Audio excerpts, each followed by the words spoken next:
SBM study classes में एक बार फिर आप सभी के सामने मैं हिंदी का बहुत ही महत्वपूर्ण टॉपिक समास लेकर आया हूँ। आइए आज हम लोग अध्ययन करेंगे समास के बारे में। समास से लगभग सभी प्रतियोगी परीक्षाओं में प्रश्न पूछे जाते हैं। तो आइए देखा जाए समास क्या होता है, इसके बारे में समझा जाए। तो समास के बारे में आपको बताया गया कि समास जो होता है वह क्या होता है, इसकी परिभाषा जाना जाए। पहले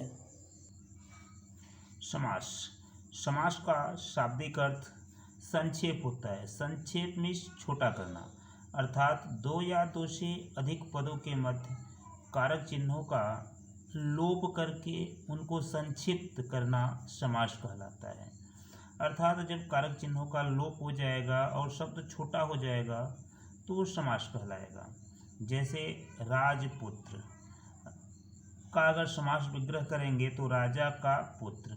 यहाँ पे हमें यह देखने को मिला कि राजा का पुत्र, ये कारक चिन्ह जो का आया है ये समास में लुप्त हो गया है, नहीं है। तो हम कह सकते हैं कि राजपुत्र एक समासिक शब्द है।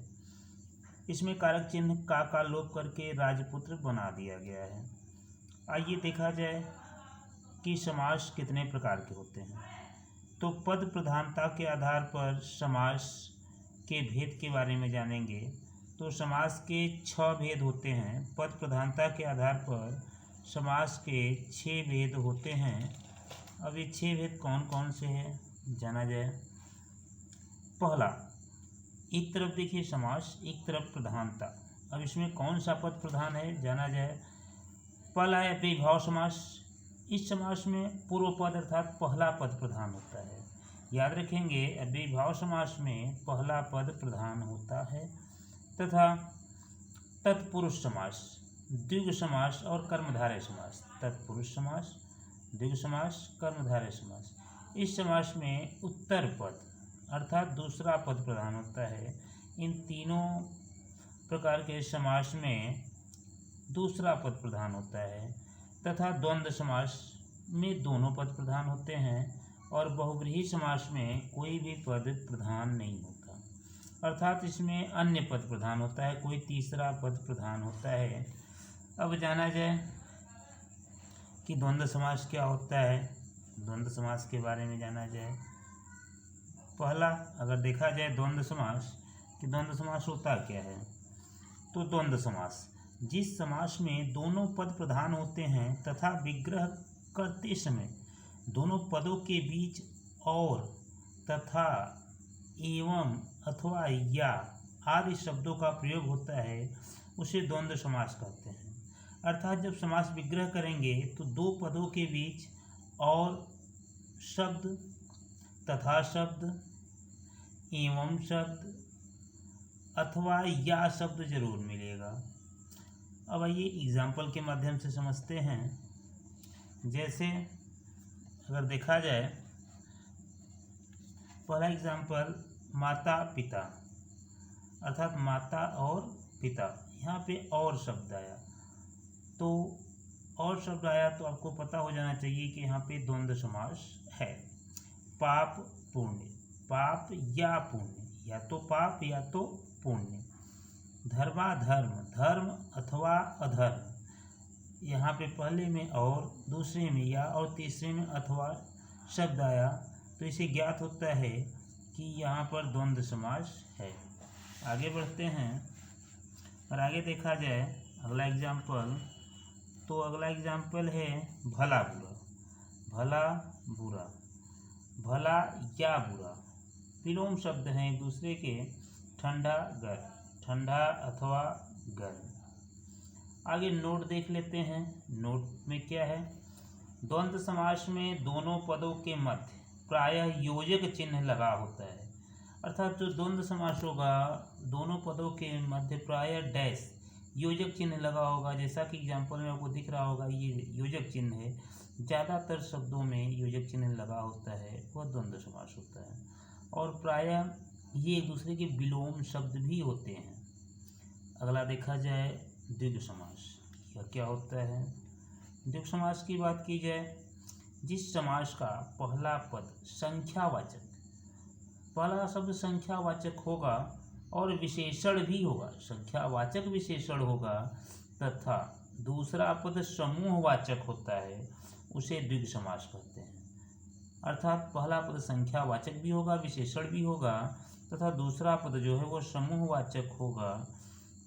एग्जाम्पल से समझते हैं, जैसे चौराहा।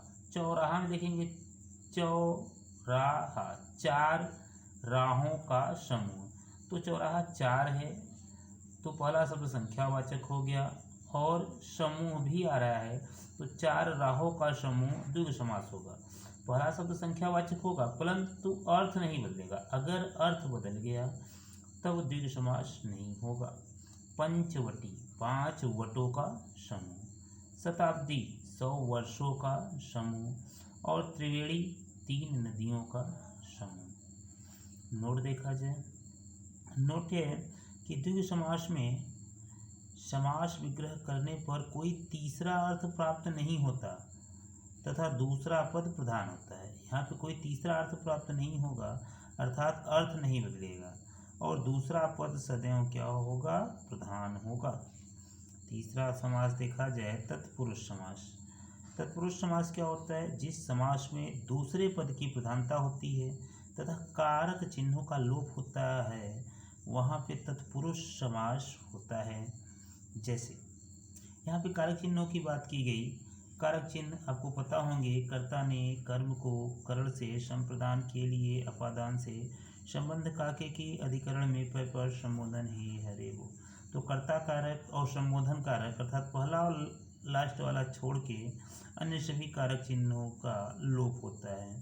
तो देखा जाए तत्पुरुष समास के उदाहरण को, पहला है गगन चुंबी, गगन को चूमने वाला। यहाँ पे कारक चिन्ह कर्ता ने कर्म को, कर्म कारक आया है, तो इसको हम कर्म तत्पुरुष समास भी कह सकते हैं, गगन चुंबी।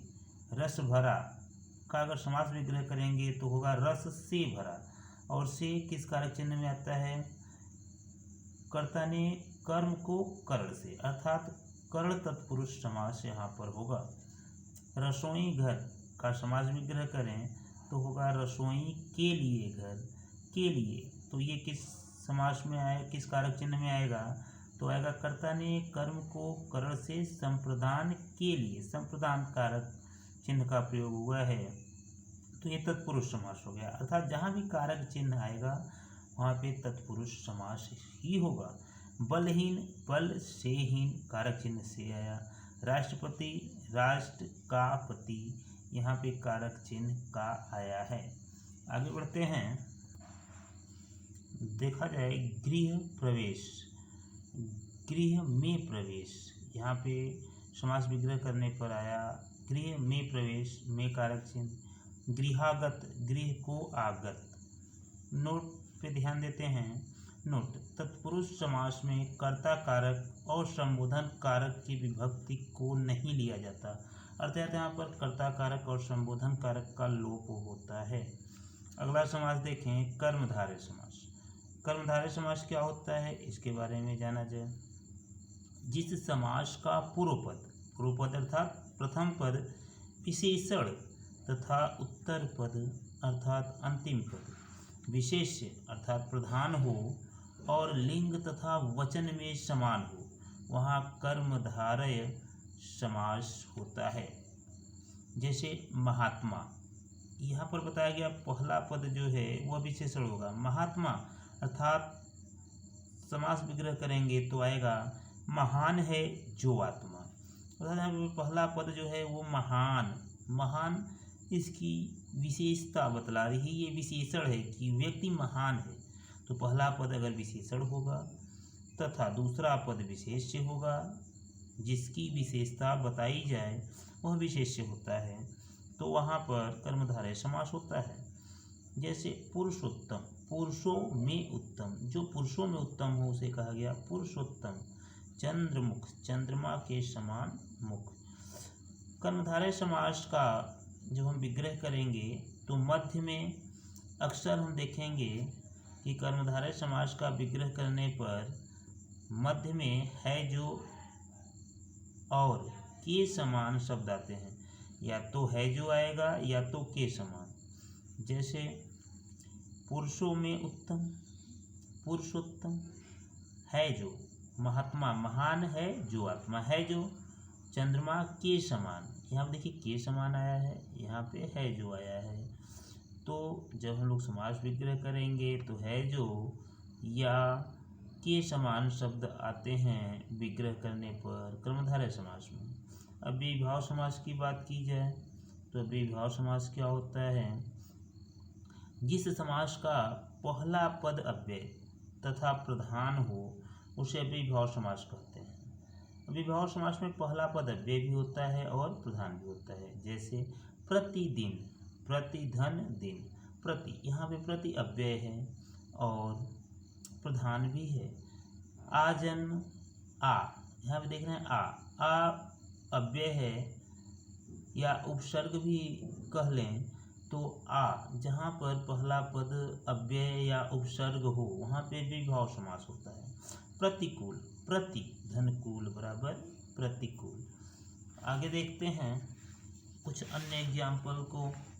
जैसे यथाशक्ति, यथाशक्ति, शक्ति के अनुसार, सपरिवार, परिवार सहित, आजन्म, जन्म भर, रातों रात, हाथों हाथ, ये सभी अव्ययीभाव समास के उदाहरण हैं।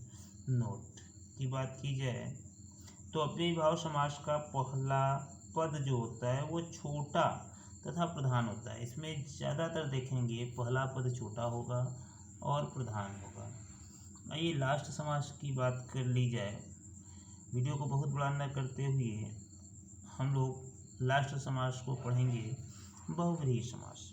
इस समास में कोई भी पद प्रधान नहीं होता, दोनों पद मिलकर एक नया अर्थ प्रकट करते हैं, अर्थात तीसरा पद प्रधान होता है।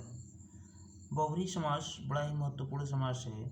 इसमें कोई भी पद प्रधान नहीं होता और दोनों पद मिलकर एक नया अर्थ प्रकट करते हैं और तीसरा पद इसमें प्रधान होता है। उदाहरण के लिए अगर बात की जाए, चतुर्भुज, चार हैं भुजाएं जिनकी, अर्थात विष्णु जी। चतुर्भुज कहा जाता है भगवान विष्णु को चतुर्भुज, चार जिनके पास भुजाएं हैं। तो यहाँ पे बहुव्रीहि समास हो जाएगा क्योंकि अर्थ बदल गया। पहला पद संख्यावाची हो सकता है और हम पढ़े हैं कि संख्यावाची शब्द जो है वो सिर्फ बहुव्रीहि समास में ही नहीं आता, अन्य समास में भी आता है। जैसे अगर हम देखें तो द्विग समास, द्विग समास में भी पहला पद जो है वह संख्यावाची होता है। जिस समास का पहला पद संख्यावाचक, तो द्विग समास में भी पहला पद संख्यावाचक होता है लेकिन अर्थ नहीं बदलता, जबकि आपका बहुव्रीहि समास में अर्थ बदल जाता है। जैसे लंबोदर, लंबा है उदर जिसका, अर्थात गणेश जी। दशानन, दस है आनंद जिसके, अर्थात रावण को दशानन कहा जाता है। गिरिधर, गिरि को धारण करने वाले, अर्थात श्री कृष्ण। नोट, विग्रह करने पर तीसरा अर्थ निकलता है। आपको बता दिया गया कि जब हम लोग बहुव्रीहि समास का विग्रह करेंगे तो कोई तीसरा अर्थ प्राप्त होगा।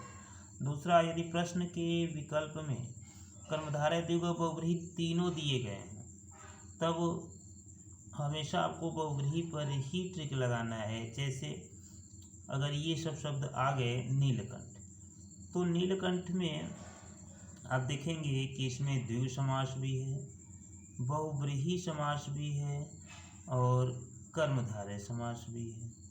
तो नीला है कंठ जिसका, अर्थात भगवान शिव। तो यहाँ पे हम बहुव्रीहि समास को वरीयता देंगे, न कि हम द्विग समास को वरीयता देंगे या कर्मधारय समास को।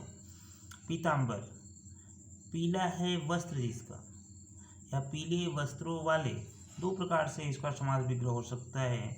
तो ये दोनों अपवाद के रूप में कहे जा सकते हैं, परंतु जब भी ऑप्शन में अगर बहुव्रीहि समास रहेगा तो हम बहुव्रीहि समास पे ही सही का निशान लगाएंगे। बहुव्रीहि समास न होने पर हम द्विगु समास या कर्मधारय समास पर लगाएंगे। तो आज के लिए समास में बस इतना ही। हम लोगों ने 6 समास का अध्ययन किया। अगले टॉपिक में हम लोग पढ़ेंगे संधि के बारे में। धन्यवाद।